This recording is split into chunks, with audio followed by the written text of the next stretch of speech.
a Shanghai city chief or a local county boss or somebody else. He may be autocratic within that environment, but he's pretty much empowered to do what he believes or she believes is necessary in that climate. You don't require to go to Beijing for everything. India certainly has the most centralized regime in the world. It's amazing that we have liberties and yet we are illiberal. We have a constitutional framework and yet we are remarkably centralized. Nobody can take any decision. Unless, of course, you're violating the law and the constitution, then everybody can take a decision. And that's why a local gunda is an undeclared judge. Very often you get rough and ready justice through the local gunda, not through the due process. So can we create a decentralized framework, empowering people and creating a large number of final decision makers, with, of course, institutional checks to prevent abuse of office? I think these are the 5 critical challenges. The other challenges you are only too aware of, the challenges of technology, challenges of management and planning, but these are things that can be fixed.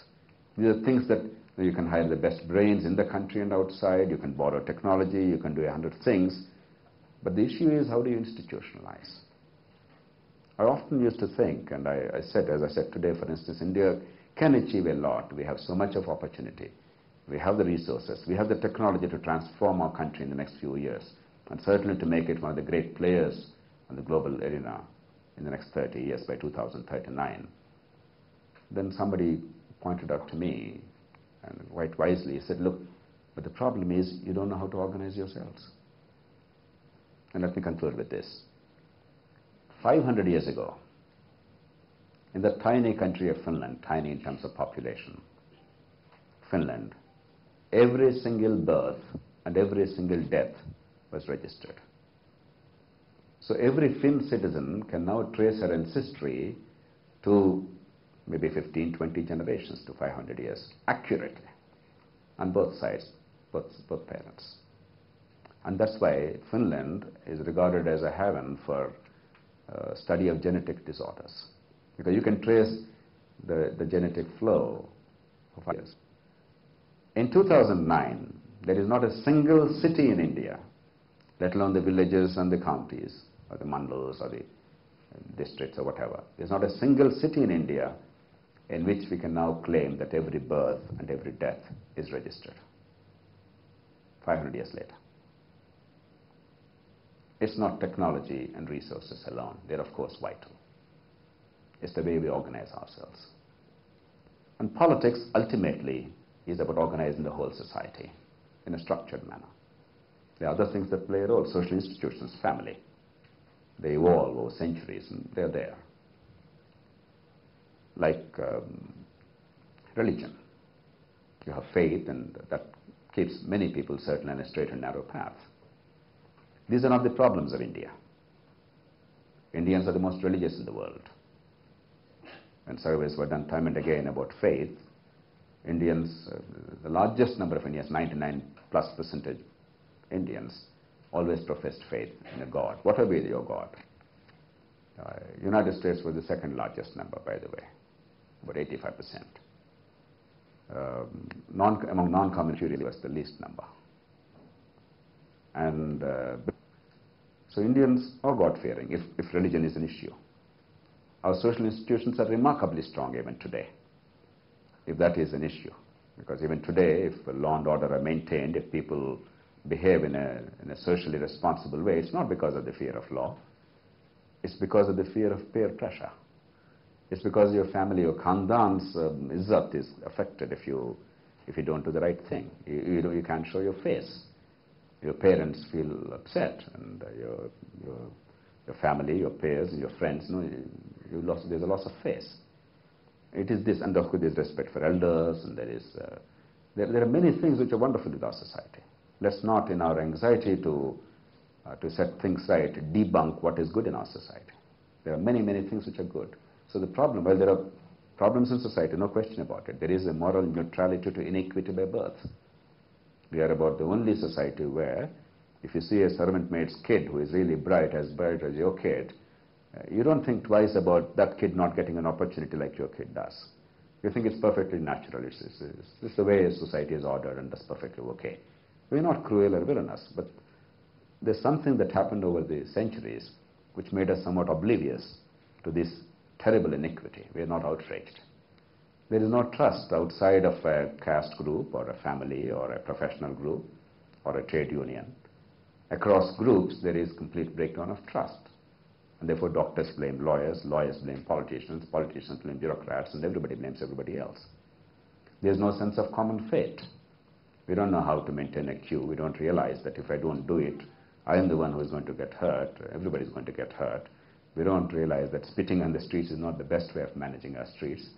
So there are problems, but then every society has problems. There are more strengths than problems in society. So the real challenge is, how do we organize ourselves as a nation, as a society? And that is about the constitution, the political process, and the governance of India. And we can, and we will set it right, only if we are engaged. And Lalitesh talked about all those great people. I'll close it with thought. If you want to look at leadership in, let's say, Britain in the past 100 years, you think of a Churchill, who saved the country in the face of a potential devastation. At one time, they thought it was a certain devastation. You think of China, you think of Mao Zedong. You think of Russia, you think of Stalin. You think of the United States in the face of depression or the Second World War of Franklin D. Roosevelt. But think of India during the same period, with Dadabhai Naoroji, a Lokmanya Tilak, a Bipin Chandra Pal, a Lala Lajpat Rai, a Vallabhbhai Patel, a Vittalbhai Patel, a Mahatma Gandhi, a Jawaharlal Nehru, a Prakasam Pantulu, a Rajaji, Toru Dutt, or Sarojini Naidu, Durgabai Deshmukh. And you go on and on and on. An incredible galaxy of leaders. Never before in history did a nation see so many leaders of immense ability, unquestioned ability, working together for a common purpose. And where are the leaders now? If you ignore their positions, if you actually measure them in terms of their impact on society, in terms of ideas, in terms of institutions, in terms of outcomes, how many people can you count who are true leaders?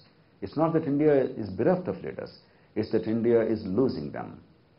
Because the finest and the best, they combine their private good with public good. They fuse them both. They realize that individual desires and societal good cannot be delinked. Therefore, they reached out to the public domain and transformed this country. Whereas today, after freedom, the best and the brightest, they have shirked the public domain. They were busy with their personal, private lives or professional lives, doing extremely good work, sometimes even contributing to the community's good through many acts of charity. But the leadership in the public domain is completely missing. We cannot afford that. At the end of the day, the most scarce commodity in a society is leadership. We have that leadership in existence in this country, but it's not available in the public domain. If you don't have that, you pay the price. There's no choice. We have to rediscover that. We have to get back that leadership in the public domain. And we have to be engaged politically. This whole pejorative notion of politics must give way to a notion of public service. The politics is a public service. It is a duty. It is a responsibility. But we don't have to be Mahatma Gandhis. One of the great problems of India is that Gandhi is such an iconic figure that for everything he becomes a reference point.